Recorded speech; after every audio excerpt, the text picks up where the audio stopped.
एक सवाल पूछा गया है कि गुरुजी सुकरात के ऊपर चार्ज क्या था, आरोप क्या था। बड़ी चर्चा होती है साहित्य में कि सुकरात के ऊपर चार्ज लगाया गया, अभियोग चला, इल्जाम लगा और उन्हें जहर का पहला दिया। तो वो आरोप क्या था आखिर? देखिए, सुकरात ने ना कोई हत्या की थी, ना किसी की चोरी की थी। आप उनका आरोप सुनेंगे तो हंसेंगे। सुकरात दरअसल संत थे, दार्शनिक थे, चिंतक थे और वो अपनी मूर्तियां बेच के जो पैसा पैदा करते थे वो ज्ञान की खोज में लोगों को बिठा लेते थे, तो उनके बड़े चेले हो गए थे। तो वो चेले भी यही करते थे। सुकरात का कहना था कि अज्ञानी का सम्मान न करो, अज्ञानी आदमी को नमस्कार न करो, पैर न छुओ। कोई पैसा देकर या दांव पेंच करके जज बन गया, बड़े पद पर बैठ गया, तो अब वो चूंकि बड़े पद पे बैठा तो तुम सम्मान करने लगते हो। ये भी देखो उसके अंदर ज्ञान है। दूसरा, सुकरात ने मोरलिटी को बहुत महत्व दिया कि कोई व्यक्ति अगर चरित्र से अच्छा नहीं है, अब वो जज की कुर्सी पे बैठा है, बड़ी बड़ी बातें कर रहा, फैसला कर रहा, लेकिन निजी जीवन में उसके कोई मोरलिटी नहीं है, तो ऐसा व्यक्ति सम्मान का पात्र नहीं हो सकता है। तो उनके चेले भी लोगों से रोक रोक के तर्क करने लगे थे। इससे वहां बड़ा विद्रोह पैदा हुआ। एलीट वर्ग में पद वाले राजा, जज, बड़े अधिकारी वो नाराज हो गए और यही उनके ऊपर आरोप लगा कि तुम नौजवानों को पथभ्रष्ट कर रहे हो। अब सुनोगे तो हंसोगे। जैसे किसी इकोनॉमिक्स के टीचर को रोक लिया छात्रों ने, बिठाया, अपने पास से पैसा खर्च करते थे रेस्टोरेंट में काफ़ी चाय पीने का, तो वहाँ काफ़ी चाय की जगह जई की शराब थी, तो वो अपने पैसे से पिलाते थे। वो कहते थे गुरुजी हमें ये बताओ कि आप इकोनॉमिक्स पढ़ाते हैं तो इकोनॉमिक्स का मतलब क्या है और इससे जनता को फायदा क्या है। अब वो जवाब नहीं दे पाते थे, कहते थे कि तुम हमको परेशान कर रहे हो। तो वो जब चले जाते थे तो ये ताली बजाते थे, तो वो खिसिया के शिकायत करते थे राजा के पास कि ये लोगों का सम्मान नहीं करते हैं, ताली बजाते हैं, कहते हैं तुम अज्ञानी हो। छात्रों का कहना ये था, सुकरात के जो शिष्य थे, कि हम आपकी अवहेलना नहीं कर रहे हैं, लेकिन हमें आप संतुष्ट करो, सेटिस्फाई करो, तब हम सम्मान करेंगे। किसी जज को पकड़ लिया बाजार में, सामान खरीद रहा, बोले आओ बैठो, कुछ खाओ पियो और ये बताओ कि आप किसी को हत्या का दंड देते हैं तो क्यों देते हैं। अब उसने कहा कि भाई एक आदमी ने एक आदमी की हत्या कर दी तो उसको सजा दे दी। तो वो दूसरा सवाल करते थे लड़के कि यूनान ने 3 लड़ाइयाँ लड़ी, एथेंस ने, और हम यूनानियों के जो सैनिक हैं उन्होंने तमाम लोगों को मार डाला, तो इनको फिर क्यों नहीं हत्यारा कहते हो। तो वो खिसिया जाते थे। अब जज साहब बोले कि उन्होंने शांति के लिए हत्या की है, देश की रक्षा के लिए की है।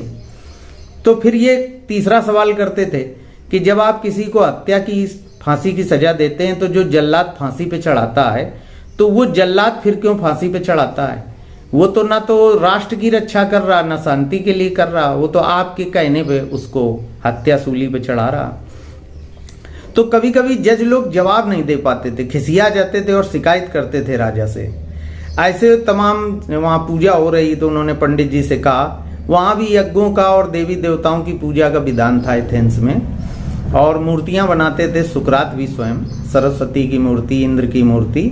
ग्रीक भाषा में उनके नाम अलग हैं। जब आप गहराई से पढ़ेंगे तो जो वैदिक धर्म में देवी देवता यज्ञ वगैरह हैं वही सब वहाँ भी था। तो अब उन्होंने राजा की तारीफ करने के लिए और जनता में राजा की महत्व तो बढ़ जाए, तो वो पंडित जी बता रहे हैं कि राजा तो देवताओं की संतान है, इसकी सम्मान करो। और कहानी सुनाई कि वो राजा की माँ टहल रही थीं, बड़ी सुंदर थीं पर्वत पर, तो देवताओं के राजा इंद्र का मन आ गया, उन्होंने उनके साथ सेक्स किया और उससे राजा पैदा हुए। तो राजा देवताओं की संतान है, इसका सम्मान करो। वो दरअसल राजा की महत्ता बढ़ाना चाहते थे। अब इनके जो सुकरात के शिष्य होते थे ये पूछते थे कि भाई देवता इतना खराब है कि वो दूसरी स्त्री के साथ संभोग कर दिया, उससे राजा पैदा हुआ, तो ये मोरलिटी नहीं है, हम ऐसे राजा का सम्मान नहीं करेंगे। तो अब राजनयिक लोग नाराज, पदाधिकारी नाराज, प्रोफेसर नाराज, जज नाराज। तो पूरे एथेंस में शिकायत होने लगी कि सुकरात नौजवानों को जाने क्या सिखाता है, पथभ्रष्ट करता है। जबकि अगर आप गहराई से सोचें तो सुकरात पथ भ्रष्ट नहीं कर रहे थे, वो कह रहे थे तर्क करो और अज्ञानी का सम्मान न करो। अपने आप ही कहा गया है कि ज्ञान घटे नर मूढ़ की संगत, नीच लोगों की संगत करोगे तो तुम भी पतन में चले जाओगे। अज्ञानी का सम्मान ना करो, अपने आप ही है। अब जैसे कोई टीचर है साहित्य का, तो उसको पकड़ लिया इनके शिष्यों ने, आओ बैठो होटल में, हम तुम्हें अपने पैसे से खिलाते हैं, जई की शराब पिलाते हैं। वहाँ बड़ा चाय की तरह उस जई की शराब का प्रचलन था, बियर का। अब उससे पूछते थे, ये बताओ गुरुजी कि आप कहते हैं सुंदरता, तो सुंदरता की परिभाषा क्या है? ऐसी परिभाषा बताओ जो सब पर लागू हो, सब देशों पर लागू हो, सब जीवों पर लागू हो, तो वही तो होगी परिभाषा। अब एक स्त्री को देखकर एक पुरुष कहता सुंदर है, लेकिन कमरे में कोई काकरोचनी आ जाए तो आदमी कहता है कि ये काकरोचनी भगाओ भगाओ, ये काकरोचनी गंदी है, सुंदर नहीं है, हमारे कमरे से भगाओ। लेकिन उसी कमरे में अगर एक काकरोच आ जाए तो काकरोच काकरोचनी को देख के सीटी बजाएगा, प्रेम करेगा। काकरोच को काकरोचनी सुंदर लग रही है, लेकिन मनुष्य को नहीं लग रही है, तो फिर सुंदर की परिभाषा क्या हुई? किसी के लिए कोई चीज सुंदर है, किसी के लिए कोई चीज, वही चीज सुंदर नहीं है। तो ऐसे सवाल कर देते थे सुकरात के शिष्य और सुकरात। उनका तरीका था ये ज्ञान प्राप्त करने का कि तर्क करो, प्रश्न करो, और जब तक सेटिस्फाई ना हो जाओ तो किसी चीज को ना मानो। और अज्ञानी का तो बिल्कुल नमस्ते ना करो, सम्मान ना करो, पैर ना छुओ, जब तक ये ना जान लो कि ये व्यक्ति ज्ञानी है, भले वो कितने बड़े पद पर बैठा हो। क्योंकि एथेंस जो है संपन्न नगर था। आज आप जो रोमांस कहते हैं, रोमांटिक, ये रोम से आया है, रोम से रोमांस, रोमांटिक।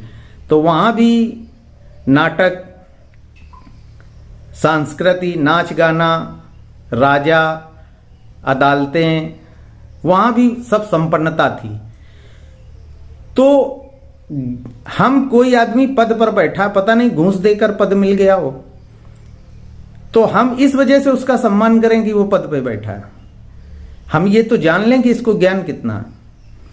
तो ये जो चार्ज था उनके ऊपर, यही प्रश्न किया गया। तो आप समझिए कि ये उनके ऊपर अभियोग लगाया गया कि ये नौजवानों को पथभ्रष्ट कर रहा है, जबकि वो पथभ्रष्ट नहीं कर रहे थे। ज्ञान प्राप्त करने का उनका तरीका था, और इसमें तमाम लोग, उनसे जो एलीट वर्ग था वो नाराज हो गया और उन पे आरोप लगा, मुकदमा चला और उन्हें जहर का प्याला पीना पड़ा। लेकिन आज पूरी दुनिया में उनके विचार पढ़े जाते हैं, और यूरोप और पश्चिमी जगत तो यहाँ तक कहता है कि दुनिया में जो कुछ भी दर्शन है उसके बीज सुकरात में हैं, एथेंस में हैं। बिना वहाँ बीज ऐसा हो ही नहीं सकता है कि दुनिया में कुछ भी सोचा जाए उसके बीज यहाँ ना हो। हालांकि हम नहीं मानते हैं, हमारे वैदिक में भी बहुत ऋषि हुए हैं और तत्व ज्ञान के बड़े दर्शन उपनिषद लिखे हैं, उनको पढ़ें तो बहुत ज्ञान है। लेकिन सुकरात की महत्ता कम नहीं है। तो आप लोग ये जान लें कि उनके ऊपर आरोप क्या था, क्यों था, और वो कितना सही आरोप था, आप खुद अपने विवेक से सोच सकते हैं।